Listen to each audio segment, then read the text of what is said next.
Well, guess what day it is? Monday. It's Monday. And you know what that means. Today, Monday is Marketing Monday, and we are going to crush it today with some great questions. We're going to talk about frequency of importance of charity raffles if you're an artist, finding good titles for your paintings, how to price your paintings, how to market to a specific industry. That's interesting. And how to start over. Yeah, how to start over. If you've been an artist and you've been kind of resting on your laurels and you need to get things cranked again, we're going to talk about that and more. So if you're an artist or somebody who's selling your paintings, we are here for you today. You could be selling paintings or drawings, photography, crafts. This show is about helping you sell your artwork, your form of artwork. We're going to have a chance for you to come on live today if you want to do that and ask your questions. And you can try to stump me. It happens all the time. I get stumped all the time. All you got to do is go to artschool.live, artschool.live. Don't do .com, artschool.live/stream. And then there's all kinds of instructions that you need to follow.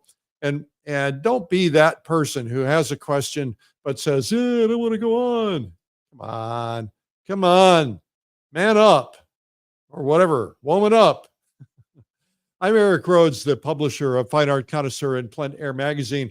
I've been working with artists and galleries and the art world for a couple of decades. I've taught tens of thousands of artists about marketing their art, selling their art. I have coached personally and consulted personally some big names who didn't start out as big names and have grown their art business substantially. So why do I tell you that? I don't know. I have no idea. Anyway, if you have questions, make sure to come on live. What I do is I come in with the questions that you've sent. You can send me questions, eric@pleinairmagazine.com. That's easy. Plein. Some people say plain, but if I say plain, you're going to spell it wrong, right? Okay. So here comes a question from Sharon Harris Tuck. How many freebies, charity raffles, should an artist do a year? Well, I'm going to start. The one thing I always say, Sharon, is it always depends on what your strategy is. What are your goals? And if you start putting anything that's tactical things are advertising or doing shows or doing charity auctions or things like that, right? So if you put tactical issues before knowing what your strategy is, then you're never going to win. So it's like you say, all right, I want to make some money, so I'm going to buy some ads. So you say, I want to make some money, so I'm going to buy an ad. And so you buy an ad and then nothing happens and you just wasted your money, right? Because you need a strategy. An ad by itself typically isn't an answer. A campaign is an answer. And a campaign is only an answer to a tactical problem if you know where you're going and what you're trying to do. Let me say that if you're trying to become a national superstar, you do it differently than trying to become a local superstar. The same thing would apply to being an internationally known artist, or maybe you want to become known in a niche industry. So you've got a lot of different approaches. And so you need to understand that first. You need to understand where you're going, what you need, what your goals are, and then you work towards accomplishing those goals. So let's say you have a goal of selling 10 paintings a month. Okay, that's one thing, but are they being sold at $1? Are they being sold at $100? Are they being sold at $100,000? You need to know your strategy before you go after that. And then everything you do then supports your strategy. So this is where we get into charity auctions. Do not do anything unless it fits your strategy, no matter how much. I mean, you can do it, but it's not going to do you any good. So if you want to do it out of the goodness of your heart, great, but not going to do you any good. So make sure you understand that strategy before you go tactical, right? So in this particular case, charity auctions are, let's assume this is a local strategy, right? So I live in Austin, Texas. If I want to become a well-known artist within the walls or within the guidelines or within the borders of Austin, Texas, then I have to work really, really hard. Now, especially a city this size, which is the fourth largest city in the state of Texas, with millions of people. That's a big city. If you live in a small town, it's a lot easier to brand yourself because obviously, there's more stuff in a bigger city. So let's say I wanted to brand myself in Austin, Texas. What would I do? The first thing I would ask myself is, what is my goal? What is my goal? What do I hope to get out of this charity auction? What do I need? All right. Is my goal to brand myself locally? Is my goal to get leads? Is my goal to meet people, look them in the eye, shake their hand? Is my goal to get their business card? Is my goal to sell paintings? And you could say, well, all of those things are my goal. And yeah, they are. But the reality is you got to focus on one primary thing. You might get everything you want, but you got to figure out what's the one thing that I really want. What's the one thing that's going to make the difference and move the needle? For me, I like the idea of charity auctions because they brand you locally with the people that you want to reach, typically. Now, there's a couple of different kinds of charity auctions, probably a lot of different kinds. There are charity auctions for rich people, and there are charity auctions for regular people, right? So let me give you an example. I participated in a charity auction at my kids' school, and their goal was to raise like $5,000. There's a big difference between that and doing a charity auction at the country club, and their goal is to raise $5 million, right? So there may be wealthy or affluent people at my kids' school, probably are because of the neighborhood, but not necessarily everybody is. But typically, if you're going to do a charity auction at let's say, Red Cross event in Palm Beach or something, it's going to be mostly really, really rich people because the ticket price alone is going to kind of rule everybody else out. So the question needs to be, what needs to be done for me to be successful at this event to help me reach my goal? Another question would be, what do I need to negotiate for me to reach that goal, right? So I try to get promotional visibility on any promotion like that I'm doing. Like I will give a bigger prize, a bigger painting, a more expensive painting, if I can get that prize featured in their promotions. So let's say they're doing a mailing, an actual physical mailing, and they're doing a postcard. I want my painting to be the highlighted painting on that postcard where it says, win this $15,000 painting by Eric Rhodes. That is what I want. Why? Because it's cementing that branding, it's repetition, getting that branding in there. So I look for a way that I can get on their promotions. I require typically an introduction at an event. I want the host to say, hey, by the way, we have a special guest here today, and it's Eric, and here's why he's special, and let's hold up his painting, and that's going to be in the auction today. Why do I want that? Because I want people coming to me and me being able to talk to people without having to explain every time who I am. I also try to get a card box, little box, little entry box, win this painting. So I'll give something smaller, a sketch or a small painting or something. I'll say, win this painting. And then they just drop their business cards in there. Why? Because now I want names, right? If somebody's interested in my painting, they want to win it, then I want their name. I typically require an invitation if there's a VIP party or if there's an event. I'm not going to give you a painting if I'm not coming to the event. I don't want to have to pay for the dinner.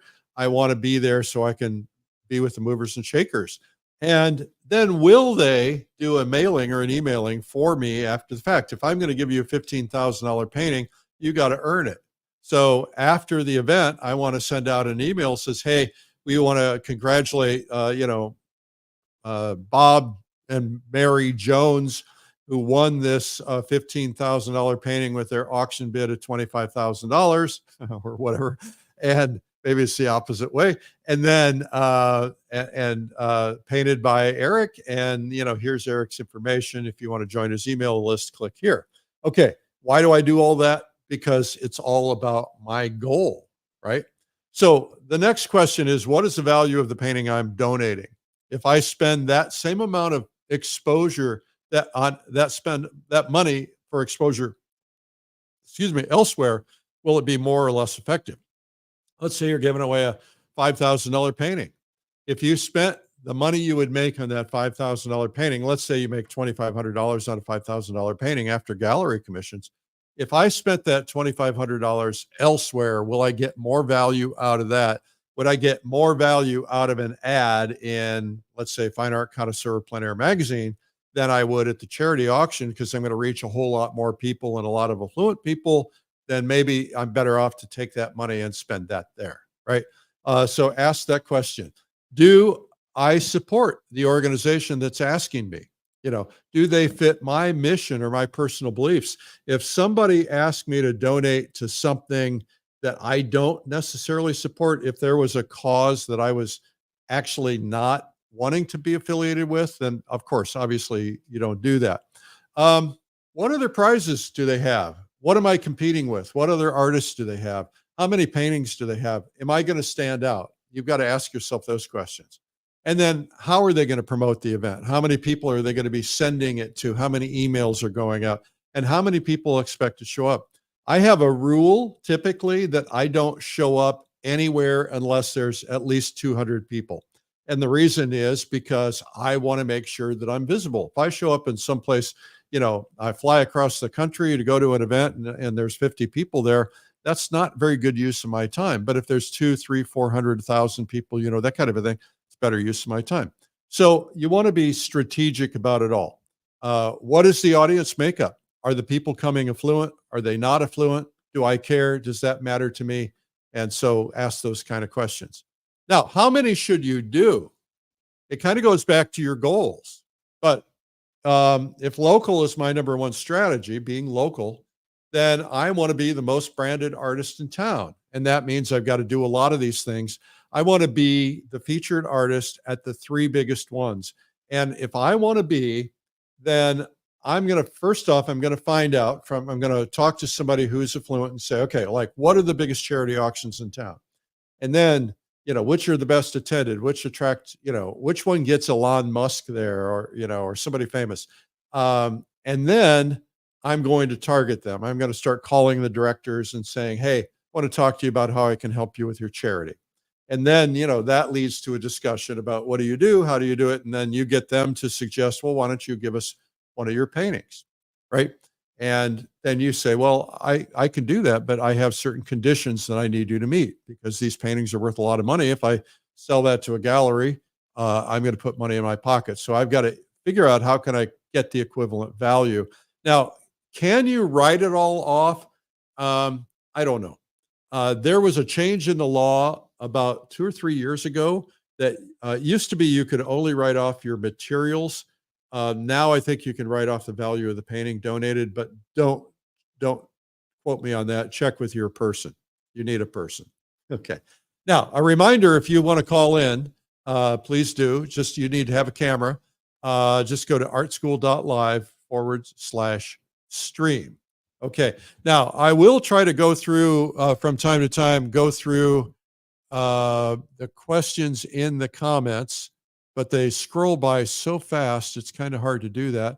So how can art marketing strategies be designed to not only promote individual artists, but also to contribute to the betterment of society, fostering cultural understanding and promoting peace? Oh, man. Ask me tough questions, huh?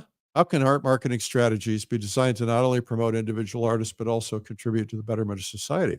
Well, I think the way you do that is you pick your charity.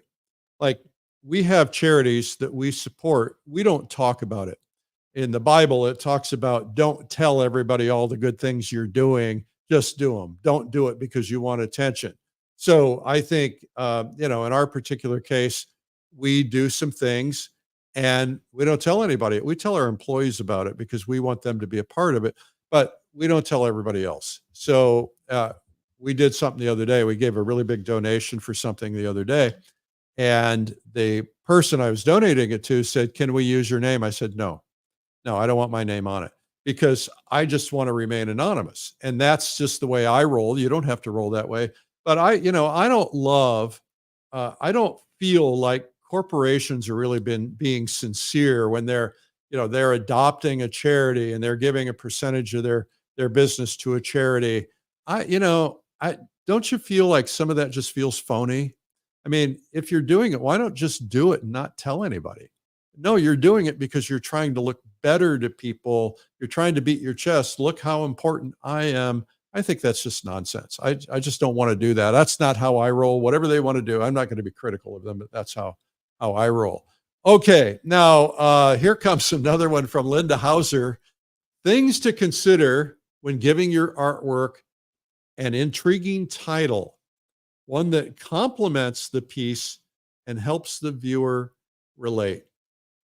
Lynn, I think the first thing to consider is that, a title isn't going to make or break a sale of a painting normally, but it might be the tiebreaker, right? So it might be if somebody's on the fence about a painting and there's a title that they can relate to or a title that makes them feel good about the painting, then it might make it. The other thing is a title can break a sale. Let me give you an example. If a title is too specific, it might break a sale. So I have this painting. I've told this story before. My sister-in-law has a painting I did about 20 years ago, maybe 30 years ago. And this painting hangs in the doorway of her home. And she says, everybody walks in, the first thing they see is this painting. And they always say, oh, that reminds me of, and it's basically a tree on a hill with a swing, right? It could be anywhere. And they all say, oh, I know exactly where that is, but they never are right. And she just doesn't correct them. She just says, oh, I wondered where that was, right? But if you said swing on a hill in Sheboygan, Wisconsin, it's going to kill it, right? So if somebody sees that swing and they go, this reminds me of my childhood in Alaska, and they see Sheboygan, Wisconsin, they're going to go, I'm not going to buy that. But if you put something on there that makes them feel good about it, it's just something more generic. Now, I have a whole chapter in my book about stories and the idea of stories being, I like a story with paintings because 50% of the people don't have enough imagination on their own. They need some story to help them along. And so I don't do this right now, but I used to do this. I only don't do it because I don't have time. But I would send the stories to my galleries. I'd write the stories on the back of the paintings, and then I'd send the stories to the galleries, and the stories would put the galleries put the little story underneath the painting, and they would have the salespeople tell the story. Eric was walking along one day, and he was out painting in the woods. He was coming home. It was late afternoon, and he walked out of the woods, and there in front of him was a father and his son fishing, and the bright sun made their hair glow, and he couldn't resist. So he quickly set up his painting quietly, and he painted them real quickly, took a couple of photographs to remember that because it was such a touching moment about fatherhood. And it reminded him of when he used to go painting with his grandfather. That is a story. That kind of a story resonates. So I like stories that I like titles that are kind of maybe fantasy or dreamy, like maybe Painting with Grandpa. Now, if you put Painting with Grandpa, that might limit, if you put Painting with Dad, it might limit. But if you put My Favorite Painting Buddy, all of a sudden it's like, well, it's generic. And now all of a sudden it's like, oh yeah, that reminds me of when I painted with my great grandfather or my Uncle Harry or something like that. So just keep that in mind. Dreamy titles. Avoid specifics unless they're unavoidable. If you're painting the Statue of Liberty, and you name it Statue of Liberty, I mean, it's pretty obvious. Now you could still name it, Standing for Freedom or something like that. But if you're painting sunset and you call it Sunset over Austin, it's going to limit it to people who care about that. But if you say sunset at the end of a perfect day, it could be anywhere, right? Or if you say Boston Harbor, it's going to be too specific. But if you say, unless you're trying to sell to Boston people, like, Elaine Miller has a gallery up near Boston and people there come there, they might want Boston Harbor. But if you say a row through the harbor, or you come up with something that's more generic, but it has some action to it, has some feeling to it, has some emotion to it, or remembering my time in the harbor, that kind of a thing. I think that's better. Okay, if you guys want to call in, it's real easy to do it. It's not a call, it's an internet. You need to have a camera. Just go to artschool.live/stream. I want to remind everybody that this is Art Marketing Monday. Today is Art Marketing Monday. We do it every Monday. We're here every weekday at 12 noon, Monday through Friday. We started at the beginning of COVID back in, 2019, 2020, something like that. We've been going, what is this? Wow. We've been going a long time. And we've continued this. We have been able to teach literally millions of people how to paint. And now we're teaching how to market on Mondays, and we're giving feedback on Fridays. And then we're doing teaching midweek, Monday, Tuesday, Wednesday, or Tuesday, Wednesday, Thursday with guest artists. And we're working on something for this week. I can't guarantee it's going to happen, but we're working on something that could be pretty special. So tune in tomorrow just in case. Okay, now here is a question from Kate Kaufman. How do most folks figure out their overhead expenses and then incorporate them into their pricing? Kate, it's a fairly direct and relatively simple question, but it's got a complex answer. And so I'm going to go into some complexity here, but it might help. This is where most people fail, right? Most of the artists that I know are underpricing their paintings. I see their paintings, they're good paintings, and they're underpriced. And I think, why do they do it? The number one reason they do it is because they're insecure about their pricing, because they haven't gotten it yet. And so they're insecure about it. Or maybe they think, well, I wouldn't be able to afford anything more than this, so nobody else can. But you don't know. We're going to talk about how to get the pricing up in a minute, but you don't know what somebody can afford. Don't assume they can't afford it. So the first thing is make sure that you get some outside opinions from other artists or galleries or somebody about your pricing. Don't just set it by yourself, because you might harm yourself. But the other reason they get their pricing wrong is because they're not paying themselves for their time and their effort. I have a friend who's a very famous artist, and he sells his paintings for $250,000. And I asked, how did you get your pricing up so high? And he says, I don't know, ask my wife. And so I asked his wife, we were at dinner, and she said, well, I just calculated how much time he spends on it, how much time and material, and then, how much we need every month, how many paintings we're going to sell a month or a year. And I set it based on that. I thought, that was pretty smart. And so, her price was $250,000. He probably produces 3 or 4 a year, basically. Right. So here's what I would recommend. This is called an inventory audit. All right. Take an inventory audit of yourself. Everybody should do this every once in a while. I don't do it very often anymore, but I used to do it once a year. But first off, you're going to find out, where do I spend my time? Where do I waste my time? So keep a piece of paper, or maybe your computer or something, and every time you do a task, write down the time you started, what the task is, and the time you finished. So last night, I realized I spent 2 hours on social media just browsing. What a complete waste of time. I had things I needed to do, and I just killed that time. If I were doing a time audit and I did that every day, I'd realize, wow, I'm spending, a huge amount of money, a huge amount of time every day on stupid things like that. Now, it's different if I'm working. So do a time audit. How much time do you spend painting? How much time do you spend on the phone? How much, you get a phone call, you write it down. You get a call from me, phone call from Eric, 20 minutes. Phone call from Eric, 25 minutes. I'm talking to my gallery, 10 minutes. I'm talking to UPS about some pricing, 20 minutes. Write down all of those things, find out how much time you're spending. And then you can you can start to understand where you're spending your time. How much time do you spend on a painting?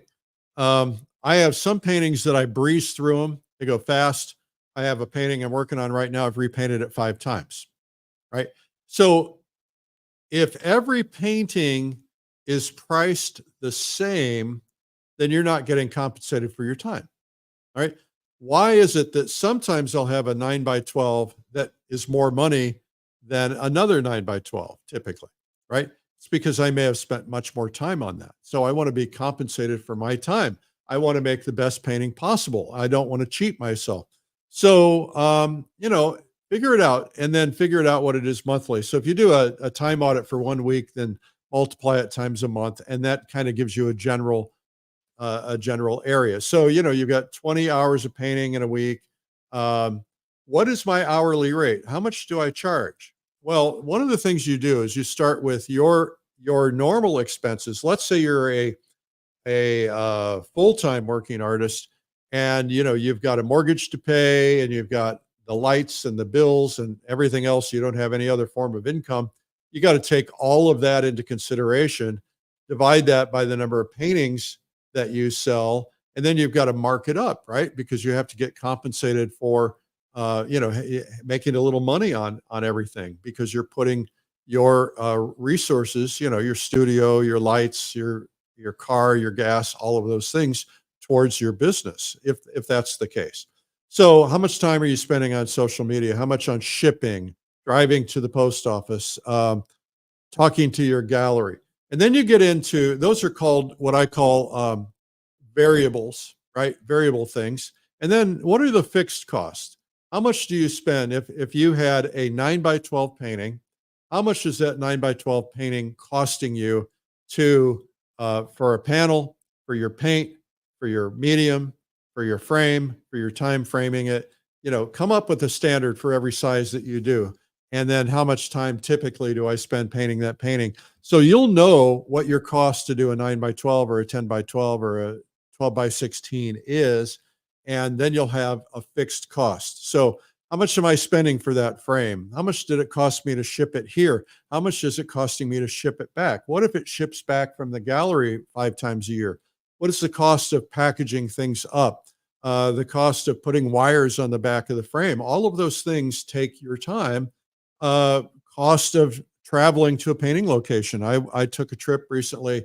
I did some paintings. Now I can't take all of that cost because I was there for other reasons, but I did take a couple extra days, full days for paintings. I did 2 paintings in those full days. Those will turn into studio paintings. How can I get reimbursed for that portion of those days? So you want to take all of your costs and then your cost of marketing. How much does it cost me to get a customer? How much does it cost me to do a charity auction? How much does it cost me for ads or printed materials or postcards, et cetera? What are my commissions for my gallery agent, et cetera? If you do all of this, that's a really great starting point. Then you also want to ask yourself, what is my cost to keep my doors open every month, right? How much, I have a video studio here in town, a sound stage. I know how much I have to pay in rent, in lights, utilities, internet, people, cleaning, all of those things, all of that go into the pricing that I have to get when I price the things that I do. So then you have to ask yourself, how many paintings can I sell in a typical month, or do I sell? You're typically going to paint more than you sell. How many do I paint in a typical month? And then what should the markup be on everything? Some people want, in retail, it's basically called Keystone. It's 100% markup. So if something is $50, then the retailer is going to sell it for $100. You have to ask yourself, how much do I want for my time? And then you've got to put that all down on a spreadsheet, figure it out. And anyway, I hope this is helpful. I hope I'm not chit chat. Okay. All right. Now we have Don. Don, hey, Don. Dan? Dan. Oh, it's Dan. Hi.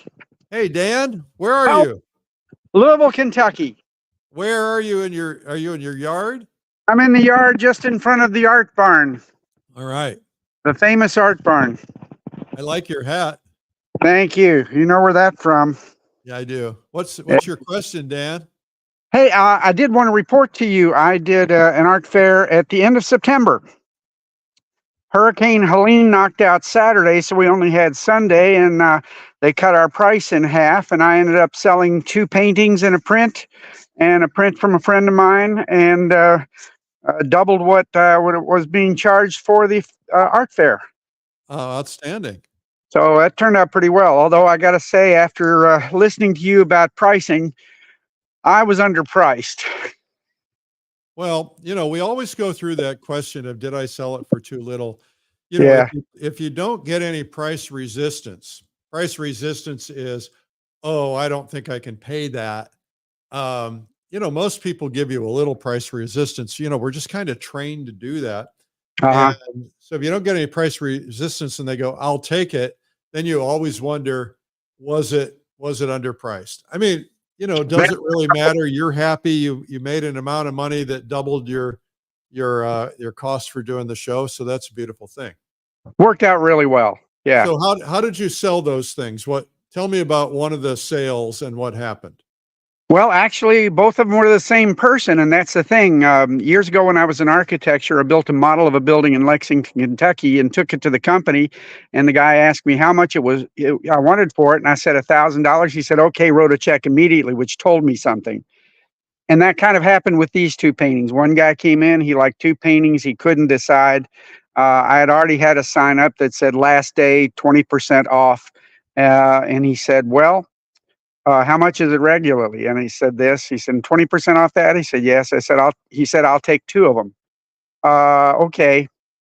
I realized that was probably undervalued at that point. Oh, I think it's a win. It's a win. So you got his attention with the 20% off sign, and you have to determine what 20% off means. The retail business, I don't know that I agree with this, but if you're walking through the shopping mall, they've got these big signs, 50% off, 75% off, but they're always there. And that their pricing is really 50% off or 75% off, but there's a psychological trigger that goes, oh, I better look, this is a good deal. Yeah. The other thing I did not do, and I learned this from somebody else on Facebook, I can't remember, but I didn't take a picture of him with the paintings that he bought.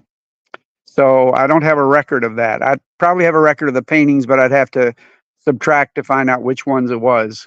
Okay, and tell everybody why you would want to take a picture with the person. Well, 2 reasons actually. You want to make sure that you have a record of the person buying it, so nobody can come back to you and say, "Hey, I really didn't make this purchase. This is on my credit card. Can I get my money back?" And then you lose the money. The other is to make sure you have a record of who has the painting. All right. So did you collect any information on the buyer? No. Okay. My first sale. Hey, all right. Good job. Yeah. Congratulations. Yeah. Well, let's see if we can fine tune that just a little bit. All right. Mm-hmm. First off, congratulations. You did really well. So here's a couple of things you could do. You could say, hey, thank you for buying 2 paintings. Because you bought 2 at 20% off, I'll give you a 3rd and or a 4th at 50% off. Right? It moves out some paintings that are sitting in your garage getting dusty anyway, or the art barn, as the case may be. So that's one thing. The other thing is, hey, since you like these, I assume you do because you're buying them, would you want to be part of, would you like to hear about other shows that I do from time to time? Since you're now officially one of my collectors, because a collector is anyone that has more than 1 painting. And so since you're a collector, would you like to join my mailing list? And yes or no. I mean, some people will say no, they don't want to be barraged, but that way he can get your newsletter. And then, you have an opportunity to then reach out to him at some other point when you're having a sale this Christmas and so on. You have an opportunity, but I think you did a really, really terrific job. Now, the thing I like to do is, and I've said this before in this show, so it's nothing new, but there are new people watching, is if somebody comes into your booth and they're interested in a painting, they kind of express interest, say, I'll tell you what, let me take your picture with it and I'll send it to you. And that way you'll know how to reach me in case you decide you want it. Right. So that now gives you their information. If you do it with their camera, you don't get it. But now, and there's a little bit of psychology of, hey, I have my picture with this painting. And it's kind of like, I like it. I like it so much. I have my picture with it. Now, so there's some psychology of kind of, I've already bought it. But, you know, when you're walking through a tent show, I did this recently. I think I talked about this last week, actually. Walking through a tent show, you see something you like, but you're like, well, I'll go back to it. And then you see 30 other things you like, and then you eventually buy something somewhere else.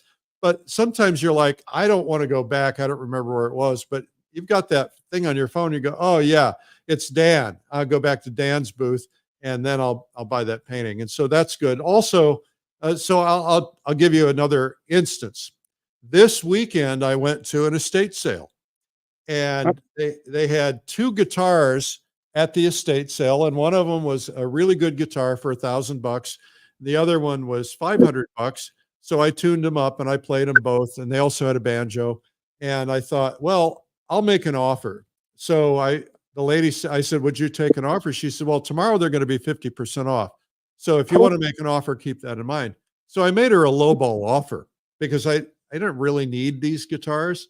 Yeah. And she turned it down. But then I'm thinking on Sunday, you know, I wonder if that's still back. Well, I went and drove back down the road and to see if the sign was out, and the sign wasn't out. So I didn't find out. And she didn't have my contact information. If she had taken my picture with a guitar, she could have said, hey, they didn't sell. Do you still want these at some price?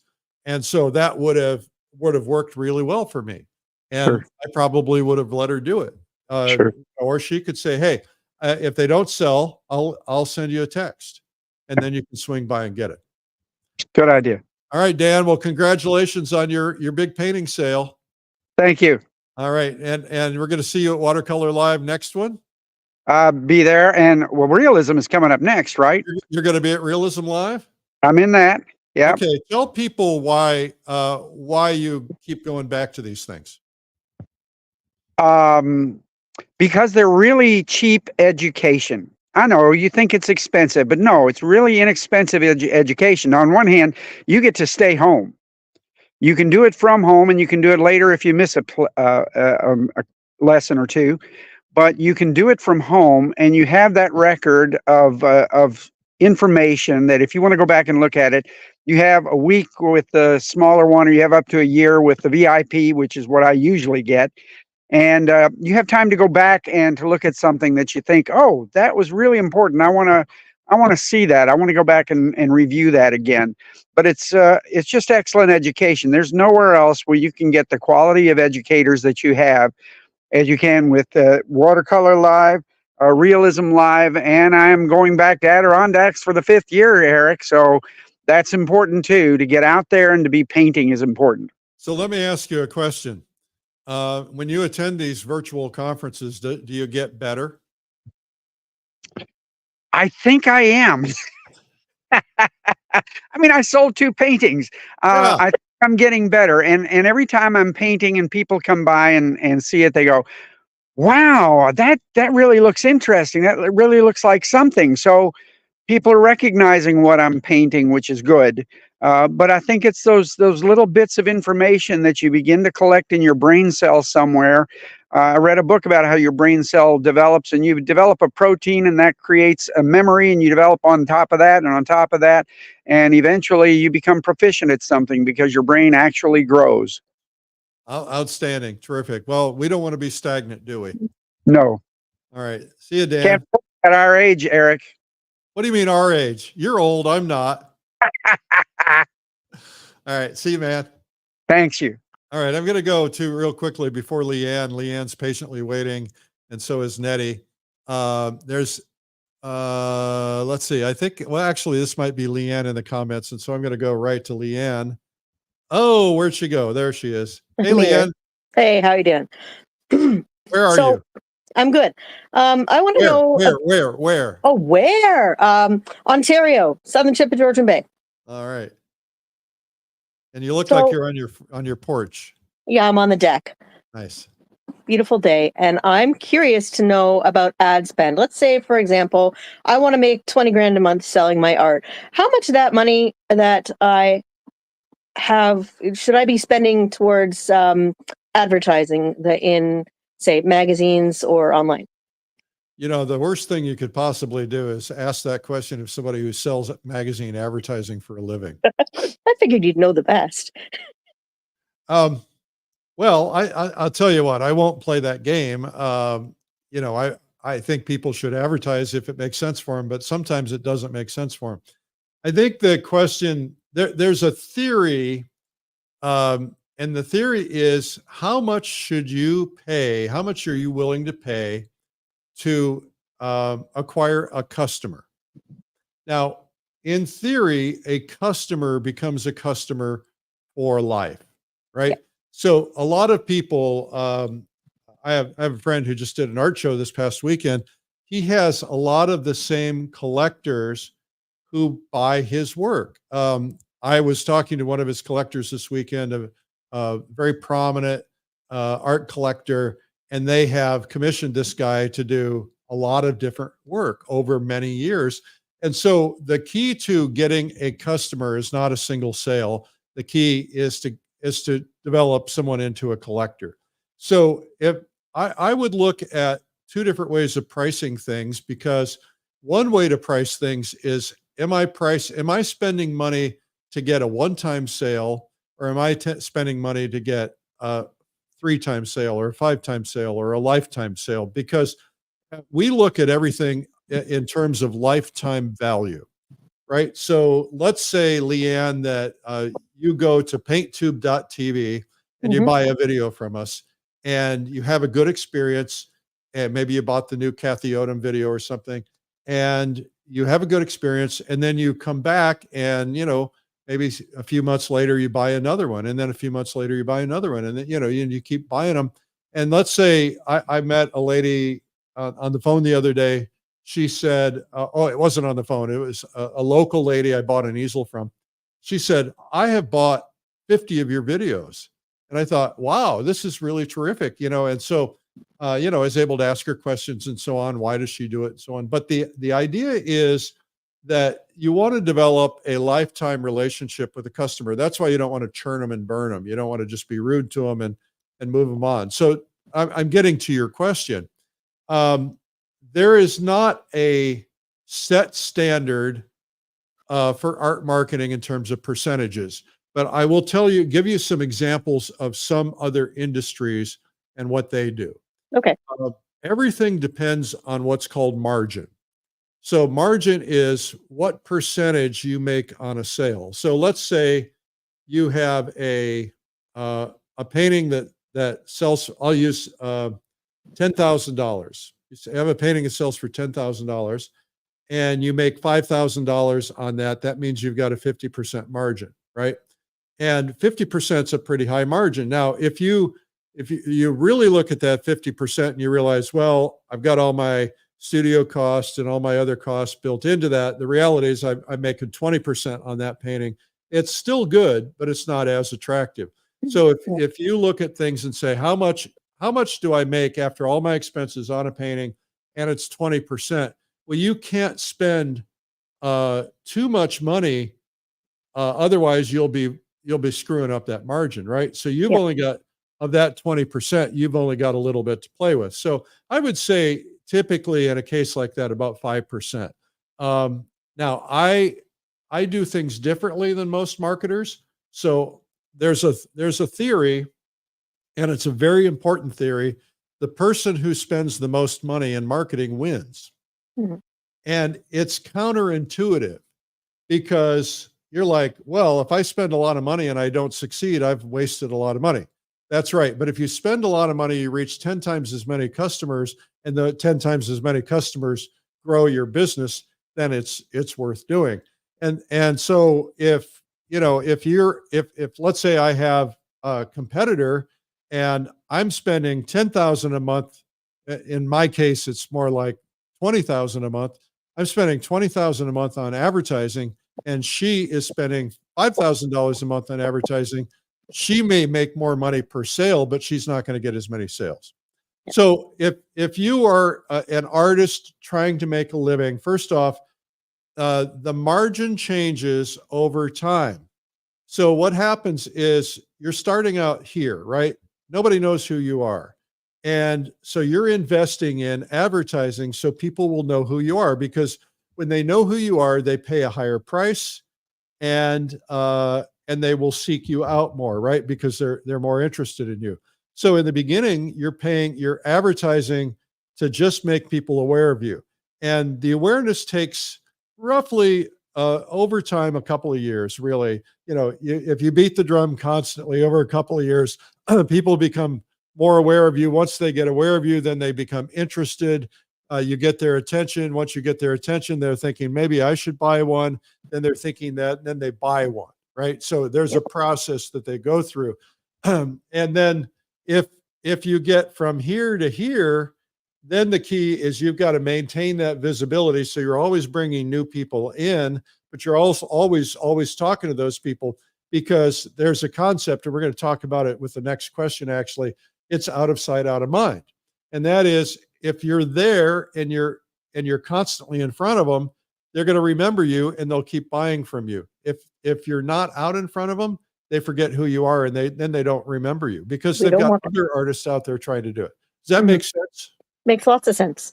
The other thing I wanted to ask you real quick, any tips or insight for those of us introverted artists when we're out there networking, trying to gain the trust and everything of all those new people we're looking to sell to? Well, I used to be an introvert. I know that's hard to believe, because I'll do stupid things on camera and it doesn't scare me anymore. Mm-hmm. Right. But I used to be so nervous. My palms were sweating. And if I would go to even a networking event, a cocktail party, excuse me, something like that, I'd be totally nervous. I'd be shy. I'd be standing in the corner. I didn't want to talk to anybody. I wanted to talk to people, but I was afraid of it. And somebody said something to me one time that really cut through. And they said, look, by standing in the corner and putting yourself out there, you're just hurting yourself. You're not helping yourself. Mm-hmm. And you need to develop muscles in areas where you have weaknesses. And so I have a daughter who's an introvert, and it's really been interesting, because I've said to her, you need to develop muscles. And so she got some help. She got some people to help her develop her muscles.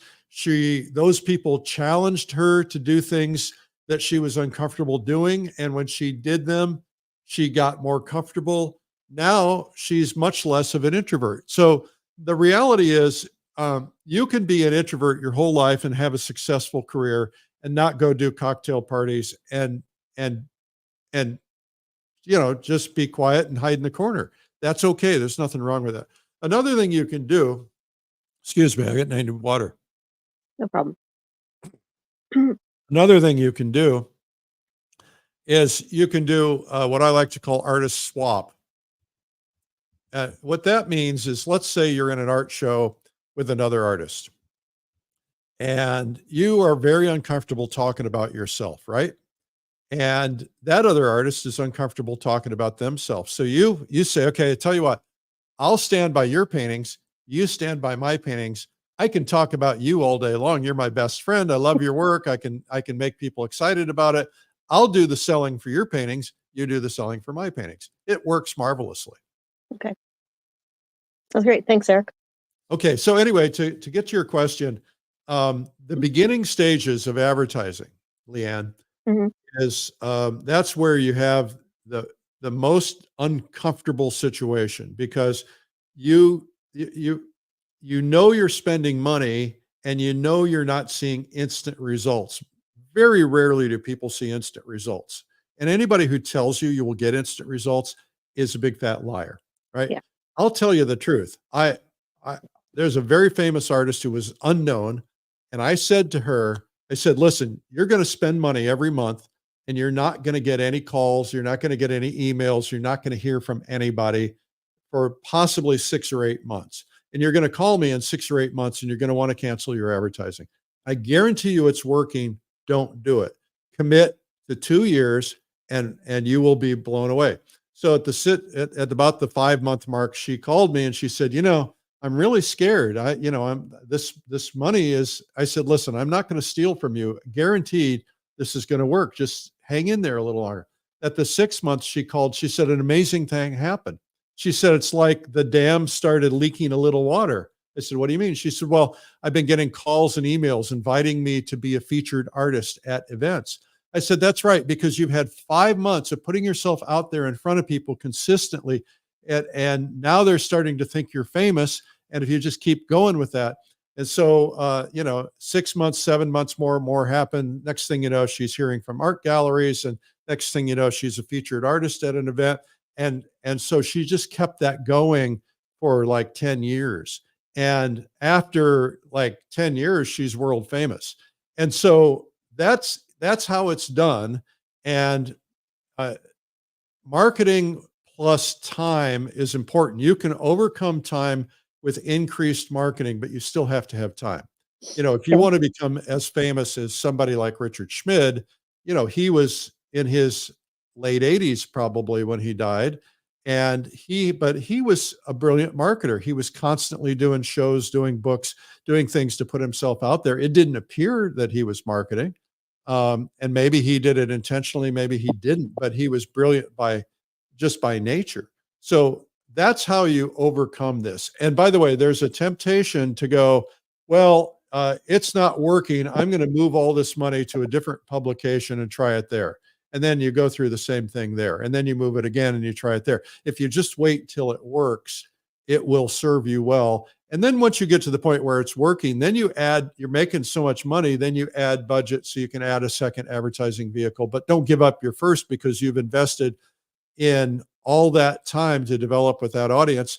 And also keep in mind, there's new audience coming in and there's old audience leaving all the time. So there's attrition. Yes. Okay. Okay. Thanks. Thank you. All right. Nettie. Hey. Nettie, welcome. Nettie K. Nettie K. Hi. Oh my gosh. It took us about 20 minutes to figure out how to turn the camera on. Isn't that something? That's what happens when you are off the air for a long time. Well, it was certainly worth it because you're very good on camera. Oh, good. A little bit crazy. So here's my weirdo question of the day. You guys talk about kind of keeping a consistent style so that you're identifiable. And my issue is that I paint in about 12 different styles. I've got ADD, adult ADD. I don't remember having it as a kid. But what I'm wondering is, if you paint in all kinds of different styles, can you have I work at trying to make sure that people know who I am by being just a little bit crazy, as you can probably tell with my long red hair. I wear headbands and I do things, so if you have a persona that is memorable, does that help in your marketing? Absolutely. It helps in your marketing. Listen, there's not, for every right, there's, for every right and wrong, there's other rights. There's a million ways to skin a cat. I doubt it. There's probably really only one way to skin a cat, but the reason I say pick something and get known for something is because that just makes your job easier. I had an art gallery call me and she said, I'm advertising in your magazine and I'm not getting any results. And I said, first off, I went through that speech that I just went through with this other person that was on. I said, well, let's look at your ads. And so I looked at her ad, and her ad said, commissioned portraits. Contact me for commissioned portraits. And she had a big, beautiful picture of her portrait there. I said, that's great. Let's go to your website together. I went to her website and opened up the website, and there was a picture of an abstract painting. And I said, where's the portrait? She said, well, you go up to styles and you pick down styles and you pull down realism, and then you scroll over to realism and you pull down portraits, and then you pull down commissioned portraits. That's where you're going to find it. And I said, look, if you're advertising, you need people to find find what you're advertising. You either need a custom website. If you're doing commission portraits, come up with a custom website related to your name that has commission portraits on the cover when they get there, because people won't go to that trouble to find you. You're going to confuse them. And you know what happened in her case is she was doing abstract, she was doing realism, she was doing a little bit of impressionism, a little bit of still life, and I can just tell by looking at your background there, Kay. Let's pull her up. If we look at your background, you've got this beautiful waterfall, which is very modern, and you have this beautiful realistic still life, which is very traditional. And they're both beautifully executed. And I also have ADHD, and I totally can relate to the fact that one day I'm an impressionist, another day I'm a realist, another day I'm all over the map. But I don't have to make my living as an artist. If I want to make my living as an artist, and I do make some of my living as an artist, I tend to stick with a very similar style of painting that I put into all the galleries because I want to become known for that. And I will tell you this, that I have a friend who makes $5 million a year as an artist, $5 million a year as an artist. And I will tell you that he and I were kind of strategizing, and he said, I'm kind of bored doing what I'm doing, but I can't give up the money. And I said, well, what else do you want to do? He says, I've got a completely new style. And I said, well, why don't you invent a new artist name? He said, I can do that. I said, sure. Movie stars don't use their real names. They use pseudonyms, right? So why don't you come up with a new artist name and market that art under that artist name? He said, brilliant. And he's doing it. And he's almost doubled his sales because he didn't want to confuse his marketplace.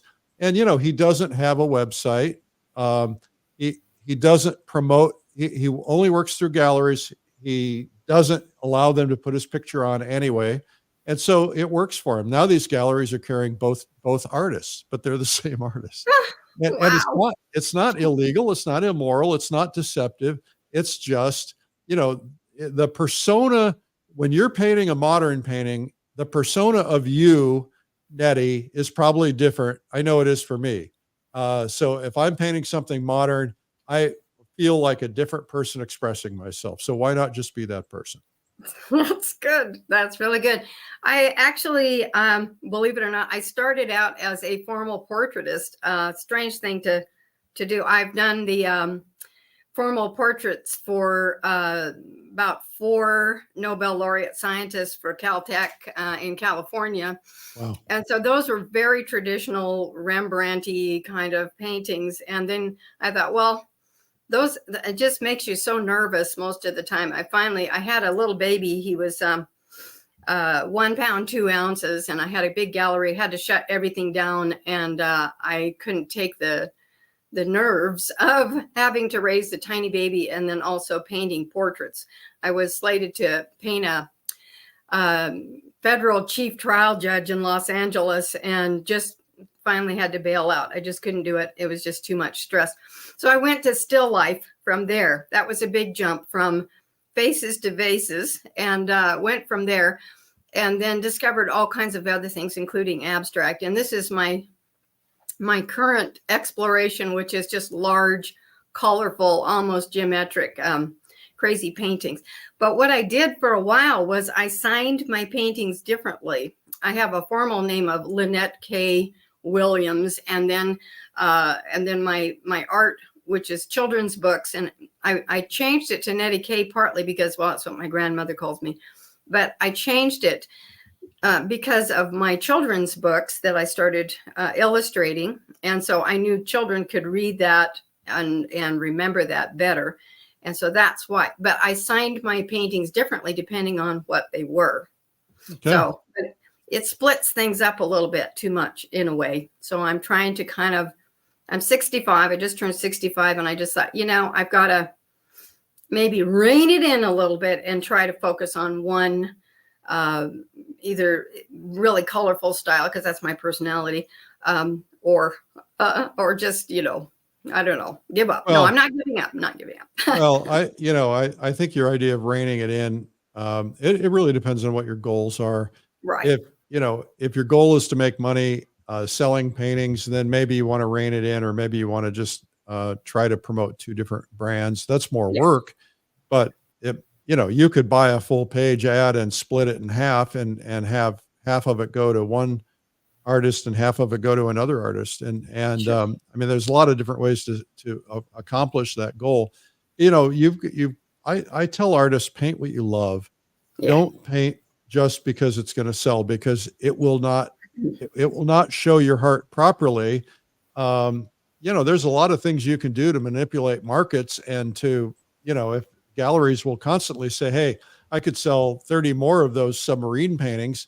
And, if you don't want to do any more submarine paintings, don't do them. If you can say, I think you can say, look, if I need to make a living and my choice is to make a living selling paintings or, cleaning bathrooms or something, then you say, okay, well, I'll sell out a little bit and I'll do, 3 paintings a month that are submarine paintings. And as long as they're bringing in the money, then I'm willing to do that. And then the rest of everything else, I'm going to pay for myself. I hope this has been helpful. Very much. Thank you. It's been really nice to meet you. Finally, I've watched you all the way through COVID. So awesome. That has been really great. So I'm glad to finally get to chat.